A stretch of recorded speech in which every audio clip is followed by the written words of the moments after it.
আমি ভালো তা তুই তো বালাই আমি বালাই তো গেছি তুই মাছ সরি কা তাইলে ভাই আনে কর না আমি শানির কত বলকটা খুলে দিত আরে খুশিয়া আর তো বলক মারছে তুই ভালো হইলি না ভাই তুই ভালো হইতি না কোরবানি দিবার করিস আচ্ছা তোর ছোট বোন তো আর ছোট বোন ঠিক আছে নি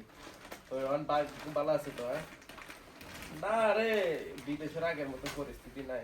কি এখন কোরবানি আছে অংশ নাই কিসে কি কমু না কমু ভাই কিসে কিরে ভাই কি হইলো তোর আবার আমি তো অনেক বড় ভুল করে লেছি কি করছস পরশু দিন একটা মারা গেছে হে বিল্ডিং এ হ্যাঁ কালকে আবার মারা গেছে আঙ্গ পাশের বিল্ডিং এ হ্যাঁ তা আমি কোন সময় ভাই চলে যাই ঠিক নেই তো তুই তো বালা হলা ভাই মাফ করে দিয়ে আনার লগে অনেক মজা করছি আরে তুই তো বালা হলা অনেক ভুল আরে করছি তুই তো বালা হলা কিসে আমি ভালো আর তুই তো বালাই আমি ভালো তা তুই তো বালাই আমি বালাই তো গেছি তুই মাছ সরি কা তাইলে ভাই আনে কর না আমি শানির কত বলকটা খুলে দিত আরে খুশিয়া আর তো বলক মারছে তুই ভালো হইলি না ভাই তুই ভালো হইতি না তুই ভালো হইলি বহুত না ফেরার মধ্যে আছি কিসে আনাতে চুমাচুমি করেন হ্যাঁ আমার আর সহ্য হইতেছে না একটা বার কোন খালি আর বলকটা খুলে দিত আমার পায়ে ধরছি ভাই ভাই আর একটা বার তুই ভালো হইতি না আমি তো ভালো আন্ন নিজেও কইছি তোরে বালা মাত্র কইছি তুই